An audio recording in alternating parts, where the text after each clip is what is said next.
Welcome back to July's TV and another broadcast. This is a short broadcast that may bring some of you back down memory lane.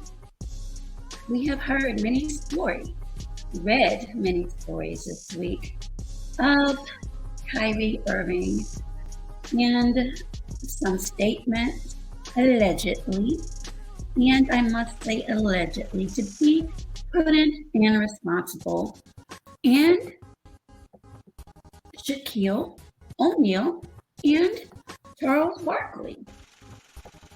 But I want to remind everyone of something that not many people, at least to my knowledge, have spoken on. So,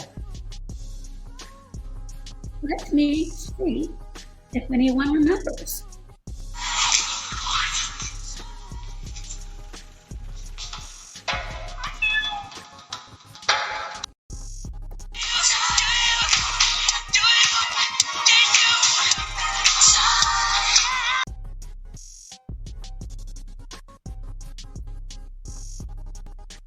Does anyone remember Abraham Pollin?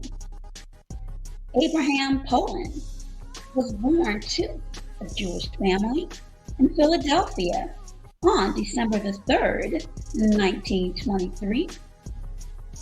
His family's original surname was Pollin-Basinski, which was shortened to Pollin by Morris upon his arrival at Ellis Island from Russia in 1914.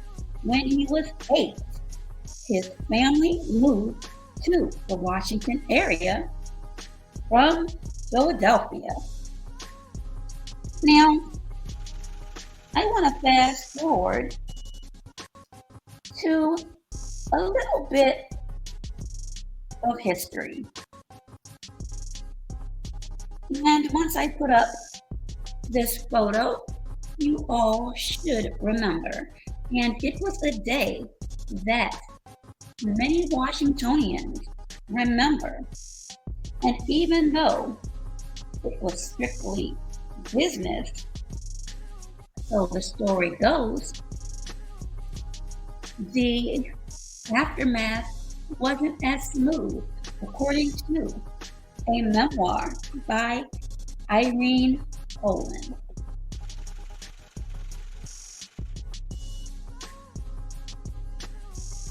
Now, back in 2001,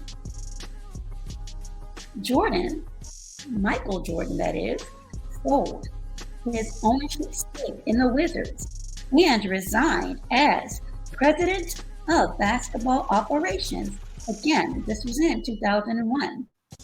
He played 2 years for minimum salary, filling the stands and drawing national attention to Washington, D.C. However, and this is the part many may understand and remember, and others may not. I remember it, and many of the large radio and television stations definitely remembers that day.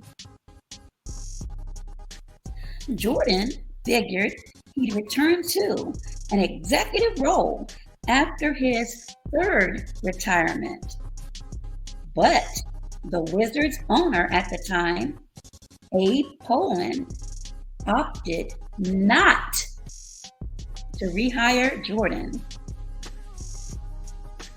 Pollin's widow, Irene Pollin, who I mentioned earlier, who controlled the team briefly. After his death, again, Irene Pollin, Abe Pollin's widow, controlled the team briefly after his death. Recounts this saga, if you will, in her new book.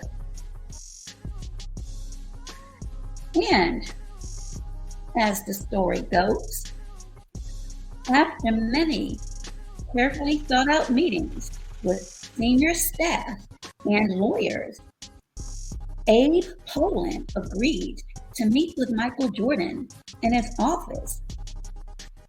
Abe knew that this would be a difficult meeting, and his advisors suggested he tell Michael that he had decided to go in a different direction.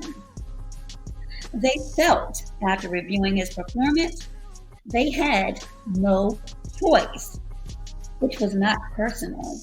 They all liked Michael, according to the story, and it was purely business. However, as many Washingtonians remember, this was not what Michael Jordan expected. In fact, he was shocked. And according to sources, what followed was a heated discussion. Again, what followed was a heated discussion of what had not been promised. Let me read that to you again. What followed was a heated discussion of what had and had not been promised. But after Abe repeated his decision to go in a different direction, Michael lost it.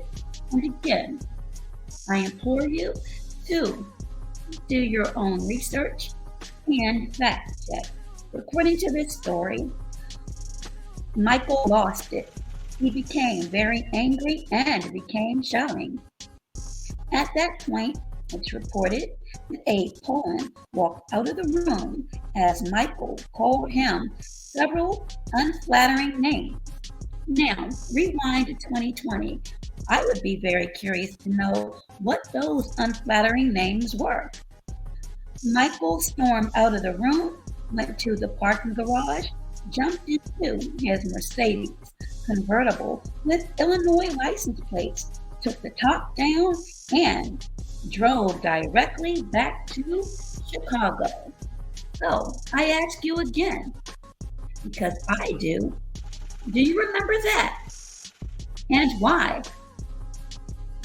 Haven't many stories, at least to my knowledge, been brought up as of late with everything else that's going on?